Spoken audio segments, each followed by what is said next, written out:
जय गुरुदेव बच्चों। आइए आप सभी लोगों का स्वागत है YouTube चैनल उमा क्लासेस पर। बच्चों, आज का पाठ है राजधर्म। यह एक जातक कथा है।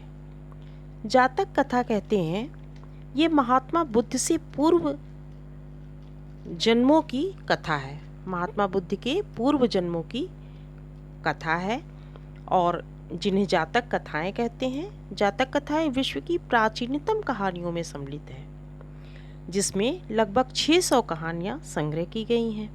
इन कथाओं में मनोरंजन के माध्यम से नीति और धर्म को समझाने का प्रयास किया गया है। तो आइए हम चलते हैं पाठ की ओर। राजधर्म। मैं उमा श्रीवास्तव पाठ की व्याख्या प्रस्तुत करने जा रही हूँ। किसी भी राष्ट्र का संपूर्ण विकास तभी संभव है जब उसके राजा अथवा नेता के विचारों और कर्मों में श्रेष्ठता हो। अर्थात राष्ट्र है, उसका विकास, उसका उद्भव तभी संभव है जब वहाँ के नेता और राजनेता के विचार हैं, जो उनके कर्म हैं, वे भी श्रेष्ठ हों। उनके सद्विचार ही किसी भी उन्नत राष्ट्र की आधारशिला बनते हैं। उनके जो अच्छे विचार होते हैं और जो अच्छे कार्य होते हैं, वही राष्ट्र की उन्नति की आधारशिला बनती है। जातक कथाओं में ऐसे ही सद्विचारों पर आधारित अनेक कथाएं हैं। तो जातक कथाएं ही मैंने बताया कि जातक कथाओं में सद्विचार पर आधारित कथाएं होती हैं। मौलिक रूप में पाली भाषा में रचित इन कथाओं का हिंदी अनुवाद बदंत आनंद कौशल्यायन ने किया है। यह पाली भाषा में रचित कथाएं होती हैं, जिनका हिंदी अनुवाद बदंत आनंद कौशल्यायन ने किया है। आइए अब हम चलते हैं पाठ की व्याख्या की ओर। प्राचीन काल में वाराणसी में ब्रह्मदत्त नामक राजा राज्य करता था। बहुत पहले की बात है। प्राचीन काल का मतलब कि बहुत पहले वाराणसी, जो अब बनारस के नाम से जाना जाता है, वहाँ पर ब्रह्मदत्त नाम के एक राजा राज्य करते थे। ब्रह्मदत्त धर्मप्रिय और न्यायी राजा थे। जो ब्रह्मदत्त राजा थे वे बहुत ही धार्मिक और न्यायपूर्ण कार्य करने वाले थे। उनको न्याय करना बहुत ही पसंद था। वे न्यायपूर्ण कार्य करते थे और धार्मिक विचार वाले थे। उनके राज्य में प्रजा सुखी थी और अपने राजा का गुणगान करती थी। जब ऐसे राजा थे जो धार्मिक रूप से कार्य करते थे और न्यायप्रिय थे, तो उनके राज्य में प्रजा सुखी थी और सुखी रहेगी भी, और अपने राजा का गुणगान करती थी, क्योंकि राजा से बहुत खुश रहती थी तो उनके गुणों का गुणगान किया करती थी। इससे उसकी ख्याति चारों ओर फैल रही थी। तो इस प्रकार से उनकी जो यश था चारों ओर फैल रहा था। ब्रह्मदत्त बड़ा विवेकशील राजा था। ब्रह्मदत्त जो था वह बहुत ही विवेकशील राजा था, मतलब कि बहुत ही बुद्धिमान राजा था। वह सदा उचित अनुचित, सत्य असत्य तथा न्याय अन्याय का ध्यान रखता था। वह हमेशा जो है क्या उचित है, क्या अनुचित है, क्या सत्य है, क्या असत्य है, क्या न्याय है, क्या अन्याय है, इन सब बातों का ध्यान में रखते हुए राज्य का संचालन करता था और प्रजा के साथ न्यायपूर्ण व्यवहार करता था। वह स्वयं को आलोचक की दृष्टि से देखता था। वह स्वयं को, अपने आप को एक आलोचक की भांति देखता था और एक आलोचक की भांति कार्य करता था। जैसे आलोचक होता है कि गुण अवगुणों की पहचान करता है, गुण दोषों की पहचान करता है, अच्छे बुरे का पहचान करता है और उसी भांति कार्य करता है। तो यह राजा भी अपने को एक आलोचक के रूप में रखता था और उसी के अनुसार कार्य करता था, और ऐसे व्यक्तियों को ढूंढता रहता था जो उसके दोष बता सके।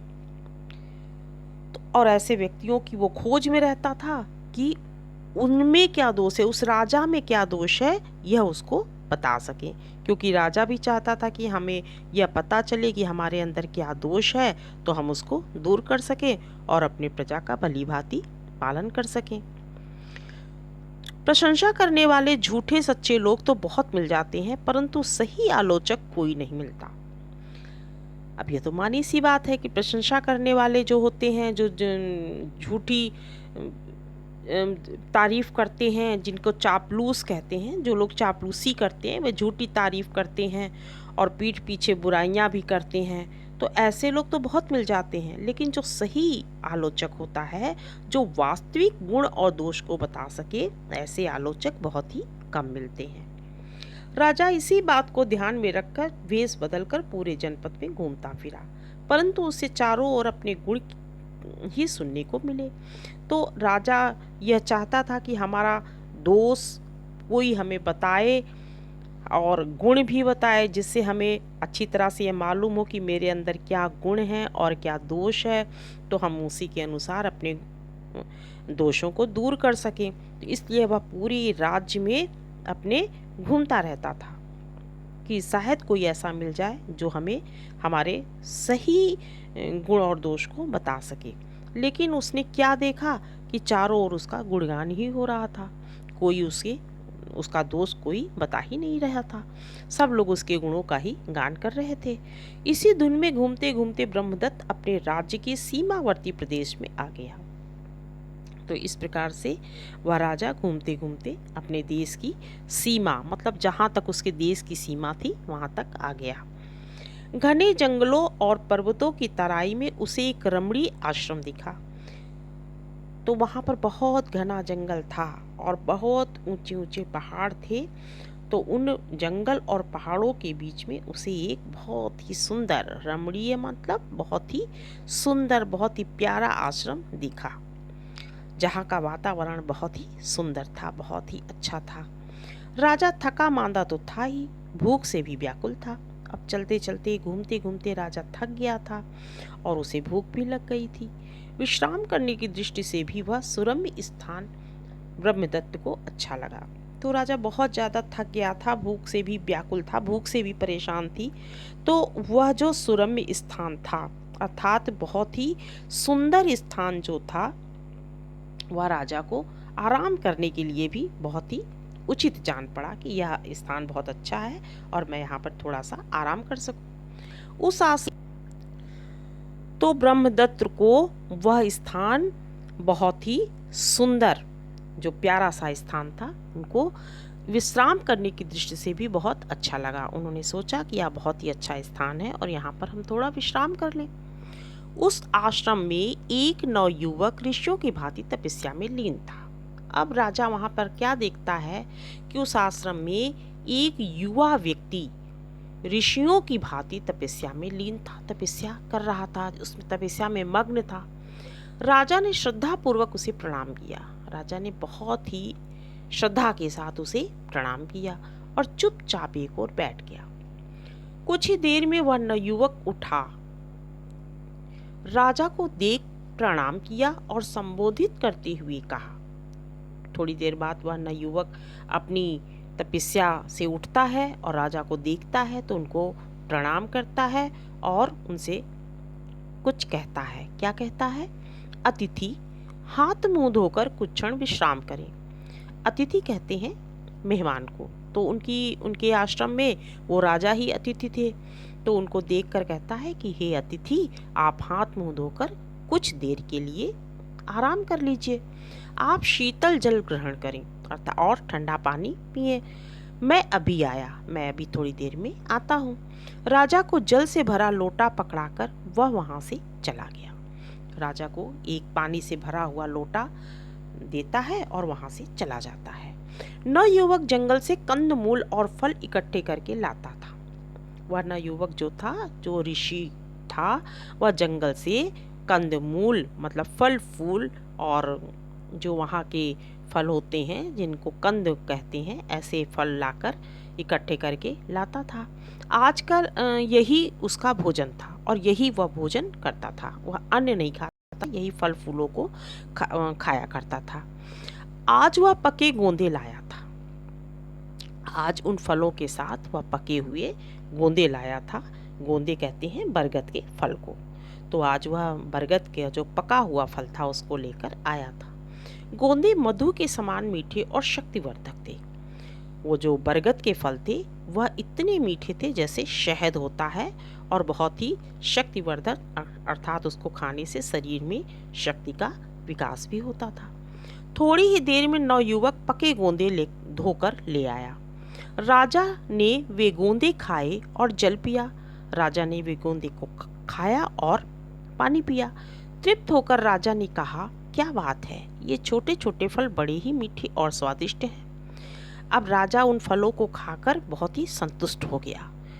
तृप्त हो गया मतलब संतुष्ट हो गया। और राजा ने, क्योंकि राजा को भूख लगी थी, तो जब वह मीठे मीठे फल खाया तो उसको बहुत तृप्ति हुई। और राजा ने कहा, क्या बात है, ये छोटे छोटे फल बड़े ही मीठे और स्वादिष्ट हैं। मैंने ऐसे फल पहले कभी नहीं चखे। जल का स्वाद भी अद्भुत है। अब राजा ने वो फल बहुत अच्छे लगे और कहते हैं कि ऐसा फल तो मैंने पहले कभी खाया ही नहीं, ये बहुत ही मीठे और स्वादिष्ट हैं। और ऐसा जल का स्वाद, पानी का स्वाद भी इतना मीठा मैंने पहले कभी नहीं पिया, बहुत ही अद्भुत जल है यह। नवयुवक शांत स्वर में बोला, महापुण्य, यहाँ का राजा निश्चय ही धर्म के अनुसार न्याय से राज करता है। तब नवयुवक क्या कहता है, बहुत ही शांत, बहुत ही मीठी स्वर में कहता है कि महापुण्य, महापुण्य मतलब कि अच्छे कर्म करने वाले, यहाँ का राजा निश्चय ही धर्म के अनुसार न्याय से राज करता है। कहते हैं कि जो यहाँ का राजा है वह धार्मिक प्रवृत्ति का है, धर्म के अनुसार और न्यायपूर्ण कार्य करता है। इसी से फल मीठे और जल स्वादिष्ट है। राजा यदि अधार्मिक और अन्यायी हो तो कंद मूल, जल, अन्न सभी स्वादहीन और कड़वी हो जाते हैं।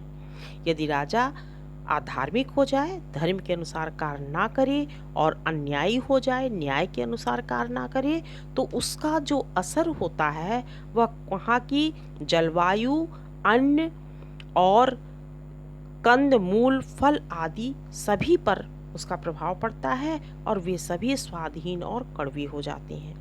इतना ही नहीं, पूरा राष्ट्र दूषित होकर तेजहीन हो जाता है। अब वह नवयुवक बताता है कि इतना ही नहीं कि केवल फल फूल और अन्न जल पर ही असर पड़ता है, बल्कि पूरा राष्ट्र दूषित हो जाता है, तेजहीन हो जाता है। वहाँ की जो जनता होती है उसमें भी किसी प्रकार का तेज नहीं रहता है, किसी भी प्रकार की उनमें भी अच्छाई नहीं होती है, वे लोग भी बहुत बुरे कर्म करने वाले हो जाते हैं। राष्ट्र को शक्तिशाली और ओजस्वी बनाने में उसका नेता राजा ही सर्वोपरि है। अर्थात राष्ट्र को शक्तिशाली और ओजस्वी बनाने में वहाँ का जो राजनेता होता है वह सर्वोपरि है। अर्थात राजनेता के अनुसार ही जनता भी कार्य करती है और जनता को भी राष्ट्र को शक्ति मिलती है और ओजस्वी होता है। अच्छा, ऐसा ही होता है, कहकर राजा ने नवयुवक को प्रणाम किया और बिना अपना परिचय दिए राजधानी लौट आया। वह राजा अपना कोई परिचय नहीं दिया उसको, केवल उनको प्रणाम किया और अपनी राजधानी को लौट आया। वह रास्ते भर सोचता आया कि उस ज्ञानी नवयुवक के कथन की परीक्षा लूंगा। अब राजा सोचता है कि वह जो ज्ञानी नवयुवक था वह सही कह रहा था कि गलत कह रहा था। मैं इसकी परीक्षा लूंगा, मैं इसका इम्तिहान लूंगा, अधर्म और अन्याय से राज करूंगा। अब राजा सोचता है कि मैं उनकी परीक्षा लूंगा, तो कैसे लूंगा कि अब मैं अधर्म और अन्याय से कार्य करूंगा और देखता हूँ इसका प्रभाव हमारे राज्य पर क्या पड़ता है। कर का भार प्रजा पर डाल दूंगा, अर्थात टैक्स बढ़ा दूंगा, देखता हूँ कितनी सच्चाई है उसकी बात में। राजा ने ऐसा ही किया। प्रजा परेशान थी कि राजा को अचानक क्या हो गया। अब जो राजा धार्मिक कार्य करता था, न्यायपूर्ण कार्य करता था, प्रजा का बहुत ही ध्यान रखता था, अपने पुत्र के समान प्रजा का पालन करता था, अब वही राजा इतना अन्यायपूर्ण और अधार्मिक हो गया। तब प्रजा परेशान हो गई कि आखिर अचानक ये राजा को हो क्या गया है। कुछ मास बीत जाने पर ब्रह्मदत्त फिर उस आश्रम पर जा पहुंचा और कुछ महीने जब बीत गए तो वह ब्रह्मदत्त फिर उस आश्रम में गया। प्रणाम कर बैठा ही था कि नवयुवक जल और गोंदे लेकर आ गया। वह ऋषि को प्रणाम करके वहाँ पर बैठा था कि वह जो ऋषि थे, नवयुवक ऋषि थे, वह फिर से जल और वही गोंदे लेकर, बरगद का फल और पानी लेकर आ गया। जल फीका और गोंदे कड़वे थे, और जब राजा ने वह गोंदे खाई और पानी पिया तो उनको वह गोंदे जो थी वे कड़वी लगी और पानी भी फीका लगा, पहले जैसा स्वादिष्ट पानी नहीं लगा। राजा ने थू थू कर सारे थूक दिए। अब राजा को वह स्वादहीन लगे तो सारे फल को थूक दिया और कहा, ऋषिवर ये तो बहुत कड़वे हैं, खाने योग्य नहीं है। अब उनको वही फल जो पहले कितना मीठा लग रहा था वह उनको कड़वा लगने लगा, और उन्होंने उसको थूक दिया और कहा कि यह तो इतने कड़वे हैं कि खाने योग्य ही नहीं है। महापुण्य, लगता है राजा अधार्मिक और अन्यायी हो गया है। तब वह नवयुवक ऋषि कहते हैं कि महापुण्य, हे पुण्यशाली पुरुष, लगता है कि यहाँ का राजा जो है वह अब अधार्मिक और अन्यायी हो गया है। इसी से जंगल के फल और अन्य सभी वस्तुएं रसीन और कड़वी हो गई हैं। यह इसी का असर है कि यह जंगल के फल और सभी वस्तुएं जो इतनी प्यारी और मीठी थी वे सभी रसीन और कड़वी हो गई हैं। ऐसा ही होता है, पूरा राष्ट्र ही शक्तिहीन और तेज रहित हो गया है। अब वह बता रहे हैं कि फल फूल तो कड़वे हो ही गए हैं, रसहीन हो ही गए हैं, साथ ही साथ पूरा राष्ट्र ही शक्तिहीन और तेज रहित हो गया है। जो पहले शक्तिशाली और तेजस्वी था अब शक्तिहीन और तेज रहित हो गए हैं। राजा ने कुछ और जानने की इच्छा प्रकट ही की तो वह बोला, देखिए पशुओं को चराने ले जाते हैं। राजा कुछ उनसे और जानना चाहता था, तभी वह बीच में बोल उठा कि देखिए पशुओं को चराने ले जाते हैं तो उनका नेता जिस रास्ते जाता है सभी उसके पीछे पीछे चलते हैं। यदि वह टेढ़ा मेढ़ा चलने लगे तो बाकी सभी मार्ग से भटककर इधर उधर चलने लगते हैं। अब वह समझा रहा है कि जब पशु को चराने, जैसे भेड़ बकरियां गाय को लोग चराने जाते हैं, तो जो उनका मालिक होता है आगे आगे चलता है, जिस रास्ते से चलता है उसी रास्ते पे वे सभी जानवर भी चलते हैं। लेकिन जब उनका जो मालिक होता है वह टेढ़ा मेढ़ा चलने लगता है तो वह जानवर भी अपने अपने रास्ते से भटक जाते हैं और इधर उधर चलने लगते हैं। मनुष्यों में राजा सबसे श्रेष्ठ माना जाता है, तो इसी प्रकार मनुष्य में, प्रजा में राजा सबसे बड़ा माना जाता है और वही सबका नेता होता है। यदि वह सही मार्ग छोड़ दे तो पूरा राष्ट्र पथभ्रष्ट को कुमार्ग पर चलने लगेगा। तो जिस प्रकार से मालिक के चलने से जानवर इधर उधर भटकने लगते हैं, उसी प्रकार से यदि देश का नेता, देश का राजा इधर उधर अपने मार्ग से भटक जाए तो पूरा राष्ट्र ही अपने मार्ग से भटक जाता है और गलत रास्ते पर चलने लगता है। इससे प्रजा दुखी होगी और दुखी व्यक्ति से सुख की अपेक्षा करना व्यर्थ है, और राजा के इस व्यवहार से प्रजा जो है वह दुखी होगी, और फिर दुखी व्यक्ति से सुख की अपेक्षा कहाँ की जा सकती है। जो व्यक्ति दुखी है तो उससे हम सुख की अपेक्षा कैसे कर सकते हैं, क्योंकि वह तो दुखी है। राजा के सुमार्ग पर चलने से ही सारा राष्ट्र सुखी रह सकता है। तो इस प्रकार से जब राजा अच्छे मार्ग पर चलेगा तभी राष्ट्र सुखी रहेगा और तभी वहाँ की जनता सुख से रह सकती है। अब उस ऋषि नवयुवक को राजा ने अपना परिचय दिया और विनीत स्वर में कहा। अब जब इतनी बातें राजा ने सुनी तब उस ऋषि नवयुवक को अपना परिचय देते हैं और बहुत ही विनीत स्वर में कहते हैं, ऋषिवर, मेरे ही कारण पहले गोंदे मीठी और जल स्वादिष्ट था। अब वह अपना परिचय देते हुए बताते हैं कि हे ऋषिवर, मेरे ही कारण पहले यही गोंदे मीठी और जल स्वादिष्ट था। मैंने ही उन्हें कड़वा और नीरस किया, क्योंकि मैंने ही अन्यायपूर्ण कार्य करके और आधार्मिक प्रवृत्ति को अपनाकर यह फल को और जल को कड़वा और नीरस कर दिया है। अब मैं संकल्प लेता हूँ कि इन्हें फिर से मीठा और रसीला करूँगा। अब राजा कहता है कि मैं फिर से संकल्प लेता हूँ कि फिर से अच्छे कार्य करके, धार्मिक कार्य करके इन्हें मीठा और रसीला करूँगा। वह ऋषि नवयुवक हाथ उठाकर बोला, राजन, मैं बोधिसत्व आपको आशीर्वाद देता हूँ कि आप अपने संकल्प पर खरे उतरें। जब वह ऋषि नवयुवक ने सुना तब हाथ उठाकर कहता है कि हे राजन, मैं बोधिसत्व, बोधिसत्व मतलब बोध प्राप्त करने वाला, ज्ञान प्राप्त करने वाला, आपको आशीर्वाद देता हूँ कि आप अपने संकल्प पर खरे उतरें। अर्थात आपने यह जो दृढ़ निश्चय किया है अच्छी कार्य करने का, आप अपने दृढ़ निश्चय पर एकदम सही उतरें। मैं बोधिसत्व अवश्य हूँ, पर अभी पूर्ण बोध प्राप्त करने में मुझे भी कुछ और समय लगेगा। कहते हैं कि मैं ज्ञानी अवश्य हूँ, लेकिन फिर भी अभी पूरी तरह ज्ञान प्राप्त करने में मुझे कुछ और समय लगेगा। कोई भी व्यक्ति हमेशा पूरी तरह से ज्ञानी नहीं रहता है, उसे हमेशा कुछ ना कुछ ज्ञान प्राप्त करने की आवश्यकता होती है।